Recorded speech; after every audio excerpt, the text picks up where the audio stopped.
ሰላም ጤና ይስጥልን። ይህ ኢትዮ ማለዳ ነው። በያላችሁበት ሰላማችሁ ይብዛ። ሰብስክራይብ በማድረግ ቤተሰብ ይሁኑ። የወልቃይት ጥያቄ የማንነት አይደለም የኢኮኖሚ ነው ሲሉ ውድቅ ያደረጉት ደግሞ አቶ ጌታቸው ረዳ ናቸው። በተጨማሪ አሚኮ የዘገበው ዘገባ ከአውዱ ውጭ ነው ብለውታል። የምናየው ጉዳይ ይሆናል። አብራችሁን ቆዩ። ይጨምራል ተብሎ ሲፈራ የነበረው የዓለም የነዳጅ ዋጋ የ$13 ቅናሽ አሳይቷል። ይህ የሆነው ደግሞ የእስራኤልና የኢራንን ውዝግብ ላይ ያለውን የተኩስ አቁም ስምምነት ተከትሎ እንደሆነም ሰምተናል። የምናየው ሌላኛው ጉዳያችን ነው። ማህበሩ ህጋዊ ባልሆነ ማህተም ሲሰራ በመገኘቱ መታገዱ ተሰምቷል። በዚህም ጠቅላይ ሚኒስትሩ ባደረጉት ውይይት እንዳይሳተፍ ተደርጓል። ሁሉንም አጠራ አድርገን የምናያቸው ይሆናል። አብራችሁን ቆዩ። እኔ በወልቃይትም ይሁን ጸገዴ ማንነት ጥያቄ አለ ብዬ አላምንም ሲሉ አቶ ጌታቸው ረዳ ለአዲስ ስታንዳርድ አስታወቁ።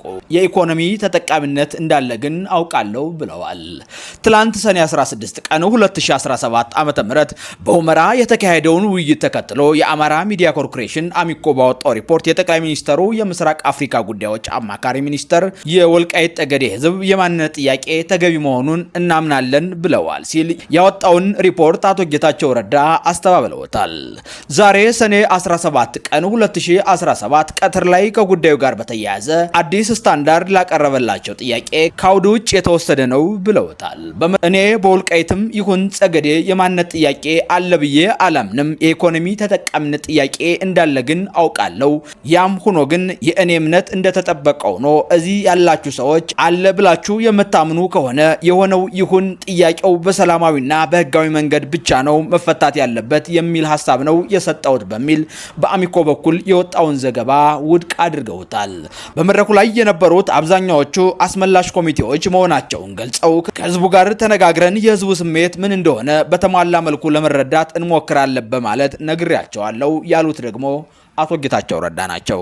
ታዲያ ትላንት በሁመራ የነበረው መድረክ አይገናኙም የተባሉ ሰዎችን ያገናኘ ሲሆን የመድረኩ መጨረሻም በሁመራና በአዲስ አበባ የተለያየ መሆኑ ደግሞ ተገናኝተው ተግባብተው ሳይሆን ተፈራርተው የተለያዩም ይመስላል። የዓለም የነዳጅ ዋጋ ይጨምራል ተብሎ ተፈርቶ የነበረ ሲሆን ዛሬ ግን $10 በላይ መቀነሱ እየተገለጸ ነው።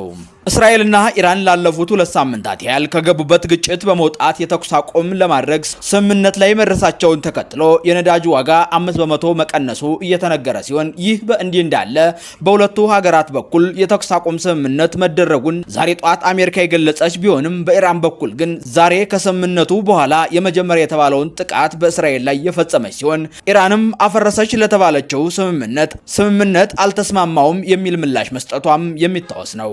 እስራኤል በበኩሏ ስምምነቱ ተጥሷል በማለት በኢራን ላይ ጠንከር ያለ የአጸፋ ምላሽ ይጠብቃታል ብላለች። ከስምምነቱ ጋር በተያያዘ የአሜሪካው ጠቅላይ ሚኒስትር ደግሞ አቁሙ ሲሉ ብስጭት የተሞላበት ንግግርም አድርገዋል። የድፍድፍ ነዳጅ ዘይት በርሚል ከ$81 ወደ $68 መቀነሱንም ዘግበዋል። ይህም እስራኤል ሰኔ 13 በኢራን የኒኩሌር ተቋም ላይ ሚሳኤሎችን ማስወንጨፏ በፊት ከነበረው ዋጋ በታች መሆኑ ተጠቁሟል።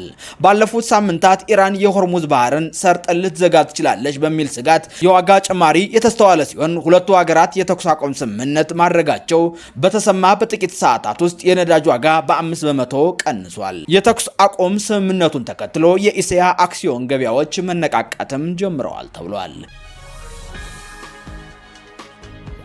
ጠቅላይ ሚኒስትር አብይ አህመድ ከሕክምና ባለሙያዎች ጋር ያደረጉት ውይይት ላይ አለመጋበዙን የኢትዮጵያ የሕክምና ባለሙያዎች ማህበር አስታውቋል። የማህበሩ ምክትል ፕሬዝዳንት አቶ መለሰ ባቲ ሲናገሩ ጠቅላይ ሚኒስትሩ ይህንን ውይይት ያደረጉት የእኛ ማህበር ከታገደ በኋላ ነው ብለዋል። ማህበሩ የታገደው የሲቪል ሶሳይቲ ባለስልጣን ባቀረበባቸው ክስ መሆኑን የገለጹት አቶ መለስ ከነዚህም መካከል ጠቅላላ ጉባኤ አለማድረግና ሐሰተኛ ማህተም መጠቀም የሚሉ እንደሚገኙበትም አስረድተዋል። ይሁንና በማህበሩ ላይ የቀረቡት እነዚህ ክሶች ሐሰተኛ መሆናቸውን ገልጸው ይህ ጉዳይ ከ2 ዓመት በፊት የቀረበ ነበር። በወቅቱም ምንም ያስቀረጽነው ማህተም እንደሌለ ተማምነን የተዘጋ ፋይል ነበር ካሉ በኋላ የተጣለባቸውን እገዳ እንደማይቀበሉትም አስታውቀዋል።